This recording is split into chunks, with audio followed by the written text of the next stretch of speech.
Welcome to Under the Rug at Work, where I shine light on problems that are normally swept under the rug.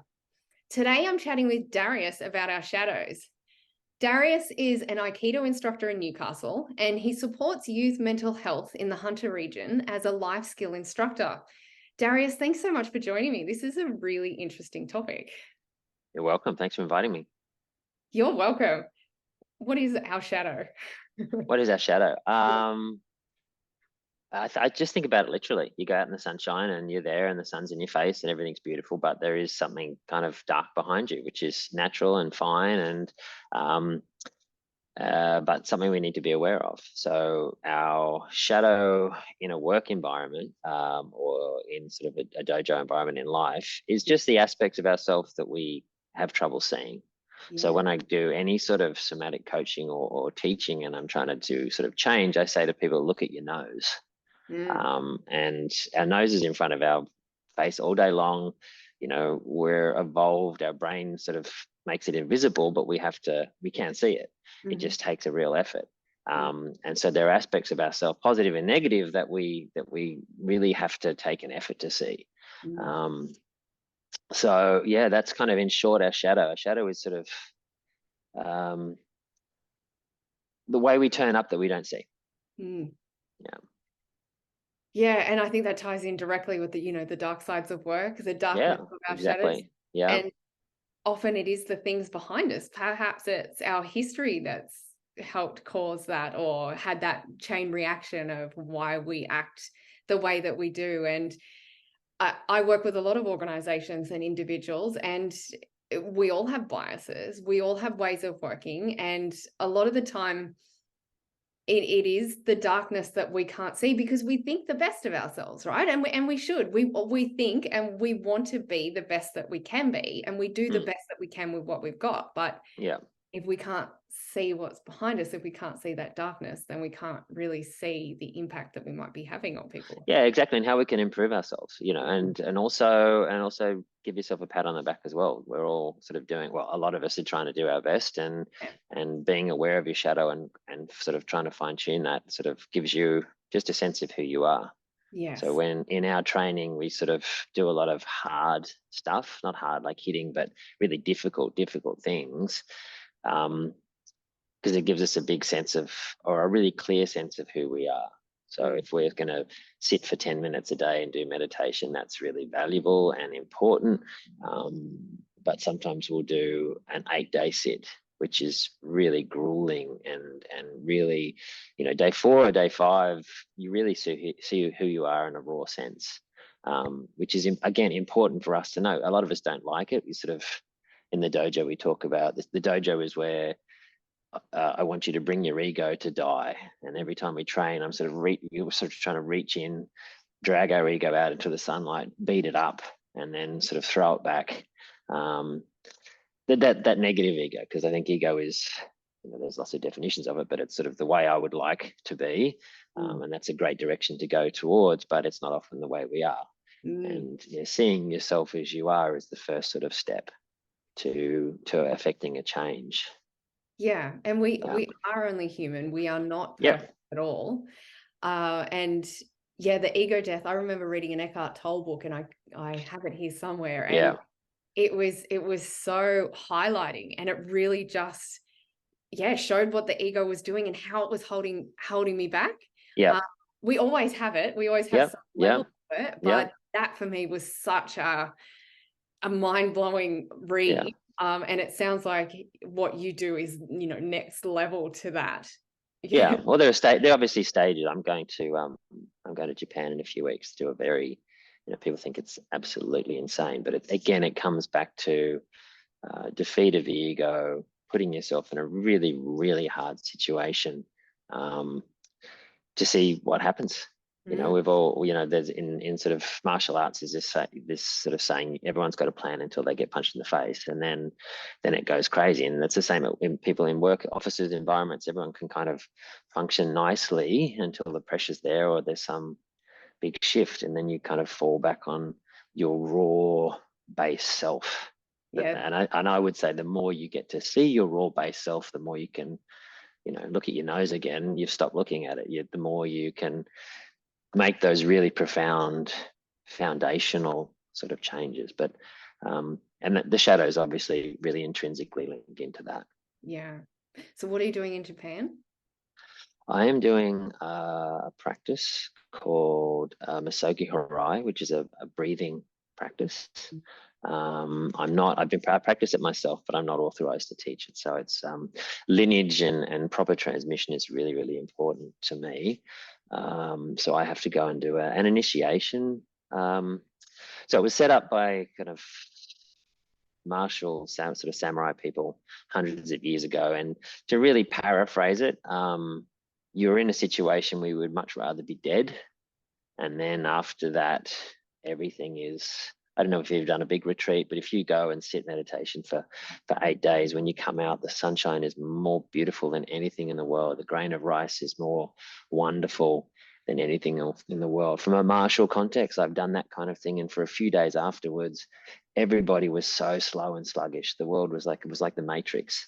And so pragmatically, from a staying alive and not getting chopped in half point of view, in those days, they would do this really austere stuff to get right into the moment of now, so that in that moment of now, they could see the cut coming and stay alive and do that stuff. Which in modern context, does it have relevance? I would say yes. You know, the katana's a different thing now. Maybe it's interest rate rises or a merger happening or whatever it is, relationships sort of in work. But yes, I'm going to sit on my knees for 3 days on timber flooring and sort of do a lot of breathing and chanting. And after a few hours, I'm going to want to stop, but I'm going to try and do it for 3 days. A lot of people I really respect have done it. And it is coming back to the shadow. It's part of my commitment to my students and me seeing, okay, why am I an Aikido instructor? Is this something I really want to do? And, you know, to go through something like that sort of will really affirm that. Yeah, wow. Good luck. But touching back around to shadows and organization. So I was thinking about our last chat and talking to you today. For me, I'm in a position that's quite interesting, but it applies to leadership a lot. I'm in a really sort of austere, formal position in my dojo, and I think that's really important in the structure of the dojo. But it's this setup, and we've seen it institutionally. We have to be super careful of absolute power. So if I clap my hands, you sit down. If I do this, I grab you, I throw you on the ground. There's this very clear authority chain, and it's very, very important and very profound. And because I have that position, I would much rather somebody else had that position and I could sort of be following on after them. But because I have that, I am constantly checking in on myself, looking at my shadow, because it's and you see it, it's really easy when you're the Grand Prix bar and you can, you know, make people sit down by clapping, and people kind of can maybe be attracted to that, and they want to be subservient and they want to yes you all the time. You have to constantly be chopping your own legs off and cutting yourself away and dragging your ego out and doing that kind of stuff. So I think in any leadership point of view, from my philosophy, there needs to be a concept of servant leadership. And to do that authentically, you need to be constantly looking at your shadow and making sure you're serving the dojo or the community in my space or the organization, rather than sort of self-aggrandizing yourself or falling into that, the pitfalls that power can bring. Yeah, definitely. What are some of the signs that we might have shadows? Everyone has a shadow. Yeah. You're a person. You're a person. I think it's a tricky one. We all have shadow. I think the most positive thing is to look for one. Yeah, whether you've got a therapist or a good friend that'll say, no, listen, you're being an idiot, or someone that you can trust and is okay to call you out on stuff. That's the trick. And if you don't have a shadow, you're not looking hard enough. That is your shadow. That's a shadow. That's the first step. We all have a shadow. And you've got to be careful. We don't want to be too polarized. You have these light chasers that are constantly doing everything to, you know, Mm. be enlightened and be lifted up and all those kind of things. And we all have a shadow, and that's okay as long as we keep looking for it. Yeah. Okay, so you can check in your teams and see, we leave our shadow behind, Mm-hmm. and so in an organizational thing, you can look at what you're leaving behind, what's coming after you. And I know that's coming right back to that literal, your shadow is that darker thing on the ground when you're in the sunshine. But a lot of, I think, people are looking, I've seen historically, are looking at their students in their dojo or their organization or in their company, and it's like, oh, this is going wrong, that's going wrong, this is going wrong. And the first thing I think as a leader you need to do is, okay, well, what's how's that coming from me? Yeah. If that makes any sense. Mm-hmm. Yeah. Definitely. And yeah, if your team's not performing, if productivity is low, if you're brave enough and can do a 360-degree review, Yeah. they'll tell you. Yeah. We have to, I think one of the shadows that we have is that defensiveness and the ego getting upset when someone Yeah. says, I don't work best that way, I work best this way. And if Yeah. you don't take it to heart and take it to how can I improve? Thank you for the feedback. Let's work together, or let me work with someone else to improve my leadership and help, bring light to those shadows. Yeah.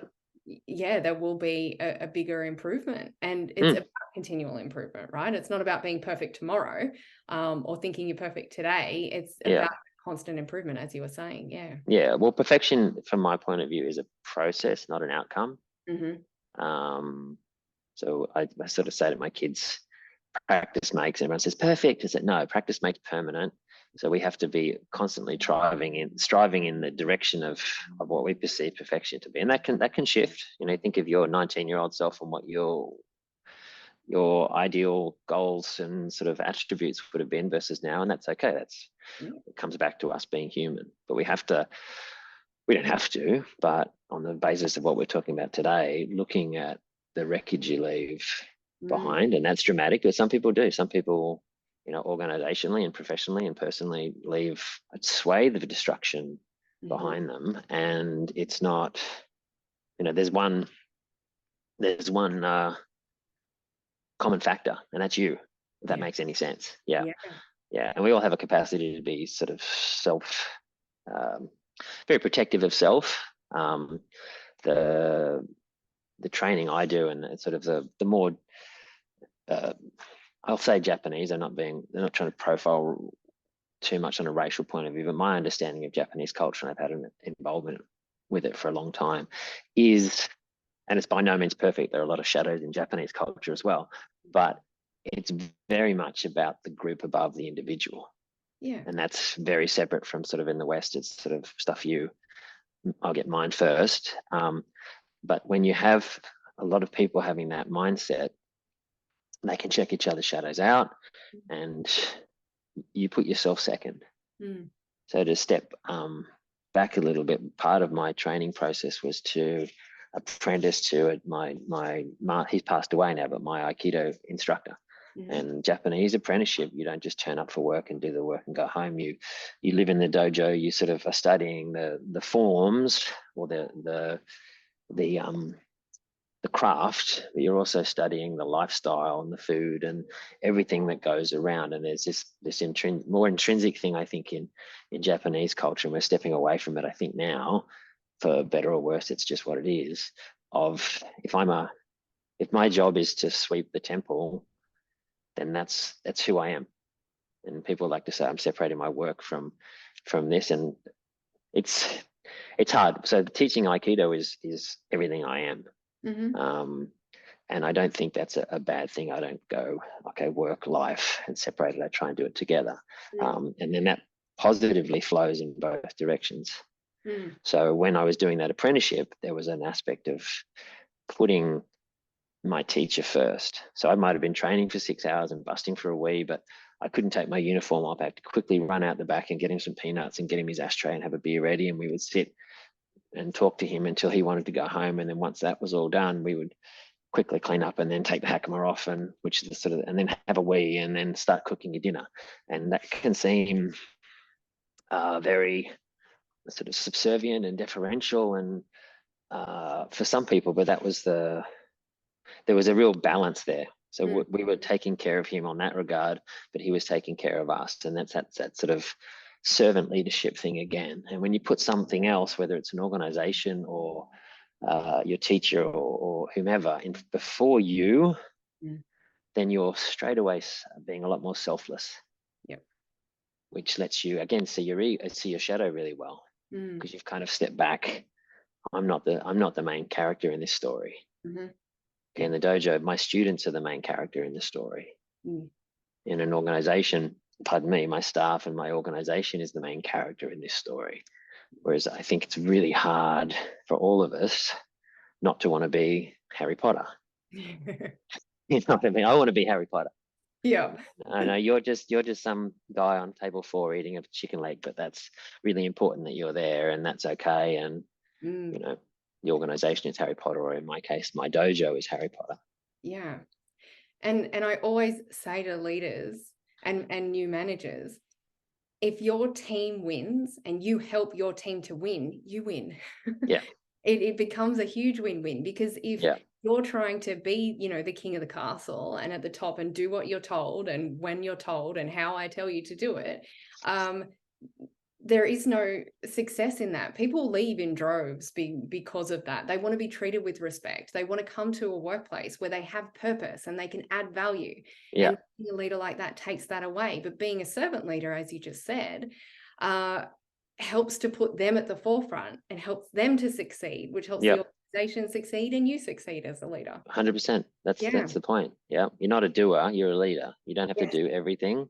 Yes. You have to lead people in every way. But again, coming back around, you have to also lead them in we don't have to, I would suggest you should, looking at your shadow. So whether it's, you know, we're all, first time you go to your therapist, what do you talk about? Childhood, probably mum, dad. Sort of, are you leading like your mother, or are you leading like your father, or are you leading against that model because you don't agree with that model? You know, we've all got to sort of understand ourselves. You know, again, if I want to be a really good leader or a really good teacher, I need to know myself really, really well. Yeah. And how else can we work on our shadows? I think, you know, exactly what you just said is a great start. Yeah. What are some of the other things that we can do to help identify and begin to work on them? Sure. So coming back around the really, really simplistic answer, and they're always the best ways, but sometimes the hardest, is keep looking. Okay. Now, how do you keep looking? So that's very different for everybody. Put yourself in a position where they might come out. So if you think, oh, maybe I'm turning up this way, you can ask somebody whose opinion you trust to say, is this how I'm turning up? And they might say, yeah, you know what? It's kind of the thing about you. We love you because of it, but yeah, you're like that, which I guess you can adjust that if that's something you feel should be adjusted. I think personally, I'm really biased because I do physical stuff all the time. I think everybody needs a physical practice. Without touching on Buddhism too much, we sort of spend a lot of our life striving to be comfortable, to amass things, to not have any change, and to be safe and to be permanent. And none of those things are actually achievable forever. Okay, and if you get them, that's great. But if not, you need to sort of have the skills to deal with that. So going for a long walk, getting tired, you know, doing yoga until you start to shake, whatever it is, putting yourself in these positions where you're start to get a little bit raw. That's when a lot of this shadow stuff can come up. Right. So if you stay up late and you've had a couple of bad nights sleep, it's really hard not to be snappy. And, you know, you say, oh, that's not me. It is you. It's just the you that you're social training and years of practice being pleasant have put down. Okay. So when you put yourself into a safe, uncomfortable position physically, then you get to see what comes up. Because sometimes we don't see it in an organization until there's that really fractious meeting, or that project falls through, or this happens, and then it comes out because you're 3 days, you're like a baby that hasn't had sleep.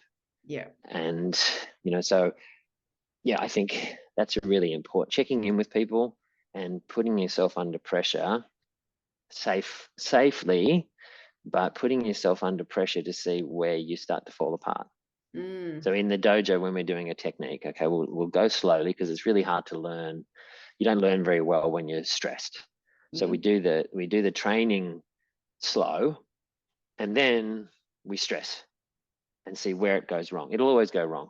Yep. I'll keep applying stress until it fails, and that's okay. Because again, our ego is not attached to the outcome, it's attached to the process. And then we go back and then we train slow again, but with a view to where it failed. Yeah. So in terms of my shadow, a long time, because of my childhood, I was very conflict avoidant.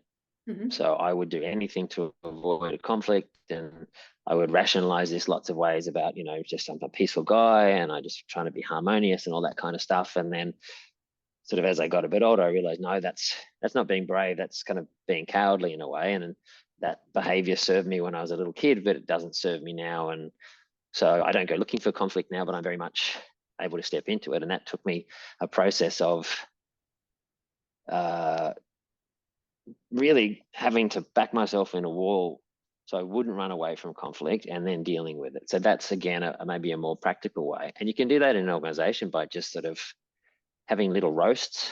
As long as we understand we're going to joke around and we're going to roast each other about stuff, just to build that pressure up and let it off. Sometimes we're trying to be too polite in an organization. It's really tricky, and it touches on, the beautiful work that you're doing about kindness and bullying and all that kind of stuff. But we also need to build resilience up and see what we're doing. So in our dojo, we have a very specific set of behaviors that we have, really beautiful, just again, polite Japanese behaviors that we have a super diverse group of people here. And sometimes in 17 years, we've had 3 or 4 people that have come along and it hasn't worked for them. And we have to sort of say, well, there's like hundreds of people here. It's not us, it's coming from somewhere else. And then you can hopefully, a couple of them have been really brave, and it's like, I've had this thing in life and I feel persecuted, and I've always been persecuted. It's like, okay, you're struggling and we're here to help you with your struggle, but we're not going to absolve you of that struggle just because you identify as this, or this is your background, or whatever makes you more diverse from, or a different diversity from us, if that makes any sense. Yeah.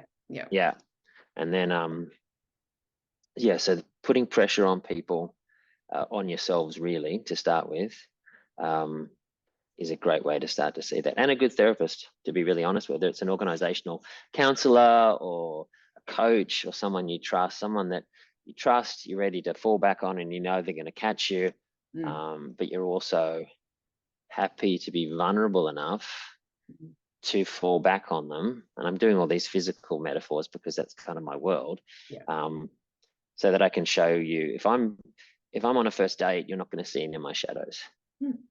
Maybe, unless there's red flags everywhere, but because I'm good at containing that. But after, that's not helpful for anybody. So in the dojo, in an organization, I need to be, like I said, raw. You need to see who I am under pressure, and then that's when they can kind of really come out. And if we have a physical injury, we go to a physio, or we go to the doctor, or somewhere that can help us repair and recover from that physical injury. Yeah. I just don't think that we're there yet. We're definitely getting there, and we are much more advanced than we were 2 years ago, 5 years ago. But we do need to be looking for that mental health support. And if we're not 100% mentally healthy, which is everyone on the planet, talk to a coach, talk to, as you said, a counselor, a psychologist, someone who specializes in mental health. And I love the work that you do to support youth mental health, because that's, I think, a big gap in society, and where it's really needed so that they can be healthy people from there, which is wonderful. But reach out to someone if you need that. And just on your point earlier as well, like the pressure. I think it's a really interesting way of looking at things, and something that I suggest too, because we often we're in a meeting or we're in a conflict and our heart is racing, and we're feeling that pressure. Yeah. Another example or an option I give people to use is just use that. Say, I'm practicing being courageous, and I Yeah. want to share my thoughts or my opinions or my feelings here. I hope this comes out okay, but Yeah. then you say it. And it is kind of similar, but just a different version of that. But yeah, if you're practicing and you're verbalizing that, it helps kind of deflate things a little bit, and will hopefully tell the egos that they can stand down a little bit. Yeah. But Yeah. still get your voice heard. Yeah. Yeah. Yeah. It's in this space that you operate in, it's really lovely. I've got a dear friend who I've had as a student, as a friend for many years, and he's just changing jobs. Um, really like clever guy, like high end. And this guy every couple of years just does another master's because he's wants to keep himself ticking over mentally. But he's come out of this role where he was bullied mercilessly. A big company, and this sort of alpha CEO just strips off him in meetings and just pick on him, and shifting blame from a project that didn't work onto him, and just he became the whipping boy. And I could see him like physically change, and that's off shadow a little bit, but to touch back on it, well, that's a CEO. That's a CEO shadow. Maybe the CEO's granddad's shadow and the CEO's dad's shadow. The part of the work I try and do is to break generational trauma, which is hard. We learn how to talk from our parents. We learn how to be from our parents, and then we sort of say, okay, well, I'm only going to learn this bit and that bit. And yes, we can. None of us are the same as our parents, but I think we all get to a stage in our life when we realize, oh, you know what? I actually am. It's how we're designed biologically. Yeah. So if that's benign and loving and fantastic, that's amazing. And if that's not, that's really, really hard to shift. Look at your nose. Yeah, you're not looking. Yeah. So it takes effort. It takes effort. And some people just aren't up for that. They don't even know. And also, if I am gonna not bully people, I've got to be raw again. I'm not wanting to be raw. I've got this raw personality, and that gets me through life. And I'm oblivious to the wreckage on myself and the wreckage around, but it's my coping mechanism, which again they probably learned as a kid. But there has to be a want for people to notice their shadow. 100%. Unless it kind of creeps up on you and beats you over the head with a stick. But a lot of people in organizations have got themselves to a point where they're insulated from that. So they need to sort of want to, or their team, their culture management group, or however that works, needs to actively want to do that. Otherwise, this is the way it works, and if you don't like it, you're a weakling, piss off, or whatever. And pass it on. You yell at the people who report to you, and And I see time and time again, leaders and organizations who have those cultures have whistleblowers who come out because it doesn't get better, it gets worse. Or of course, front page of the Telegraph, or they're in terrible situations. They're in the news because they've done or caused horrific things. So you've got to nip it in the bud. Earlier the better. However, it often doesn't happen because we are who we are. But I think this conversation has been really valuable to everyone. Just what is your shadow? What could that be? Are you brave enough? Are you courageous enough to ask someone who you trust, who you know is not going to be horrible to you, to crush your ego, but say, hey, they can help you bruise your ego a little bit. That's okay. Yeah, that's okay, depending on the person. But I think the first step is to look for a shadow. And for some people, they'll go, "What are you talking about?" I've done. So that's the first step. Once you start looking, then be kind to yourself, but keep kind of working on that, because it can be ego's interesting in that I have people come in and they they want to be the black belt, and they have this, I call it positive ego. It's like, I'm fantastic and I've got this watch or this car or whatever. Sort of our vision in the West of ego.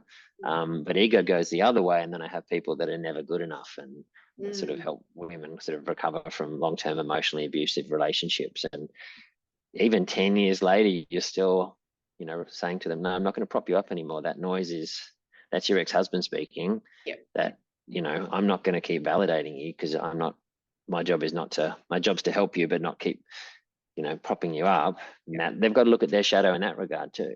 So not everyone's shadow is, a trail of destructions. Maybe it's just constantly having negative self-talk, or not backing themselves the way they should. If you're in a role, you would assume the people that have put you in that role have done so for a very good reason. So back yourself. Yeah, I love that. And if the words come out, whether you've asked someone or they come from you, I don't have any shadows, it's a huge red flag.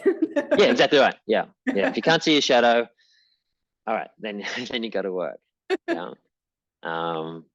Now, I think and I don't want to touch on Buddhism too much, but there is a saying in Buddhism is if you find the Buddha, kill the Buddha, which means as soon as you're enlightened, boom, boom, boom, boom, boom, boom, wrong, keep looking, you've done it wrong. So that's kind of, kind of a nice way to kind of look at shadow as well. Yeah, it's not a destination. Yeah, exactly. The points in the journey. Yeah. Yeah. Now, I think you might have answered this question, but is there any other ways that, or how can Aikido help? Have you answered that, or is there anything else you wanted to add? Well, Aikido is a lovely way of embodying this, and obviously because of my history, that's my reference point, that's my frame. So I can apply this to sort of everything in an organizational point of view. Aikido is good because it's a safe, dangerous space. We physically, to start with, do everything we need to do to work through this process of being a better human being. So there are better styles to go, and better martial arts styles to go and do if you want to beat somebody up, or you're worried about getting mugged in the street. If you want to do 5 easy classes, there are other places to go. But Aikido is this sort of journey to self-improvement. Yeah, but by taking stuff away. Not by adding more things, but by coming in, seeing yourself, okay, we've got some really lovely relationships that have formed here, because if you've met your partner or got to know your partner when your faces are splashed on the mat and you're really tired and sweaty and you're drooling and that kind of stuff, and they see you for who you are, then that's a good kind of connection, rather than pretending to be someone for 6 months and then letting your guard down. It's also very holistic, and so there's nowhere to hide. So I use my left side, then I'll use my right side, and I'll use my whole body. And physically, so a lot of people come in, especially when they're over 30, and I've got a bad ankle, or I've got a bad this or a bad that. And it gets worse initially, but then it gets better, because we have all these coping mechanisms emotionally and socially and also physically to pretend to avoid that subject. Yeah, and we can do lovely metaphors in terms of all the subjects that people want to push under the rug at work. They don't need to be under the rug. Yeah, it's the worst place for them to be. If I've got a sore knee, I have to be aware of the mechanism of that, but never using my leg again is not the answer. It's easy if I can do that one day after another day after 20 years, but that's not really helpful, and it's not serving me. And the rest of my body is sort of got these really bad movement patterns and imbalance. And so putting that in a personal or an organizational point, like framework, can kind of see that. Yeah, definitely. Darius, thank you so much for joining us and talking. You're about welcome. Topic. I really appreciate your time. It's been such a unique perspective. And very left field. Yeah, very left field. But I love that though. And I just want to share, if anyone listening wants to learn more about you, to connect with you on LinkedIn and visit your website, and I'll add those to the show notes as well so people can access them easily. But yeah, thank you so much. Thanks again. You're very welcome. Cheers. Thanks.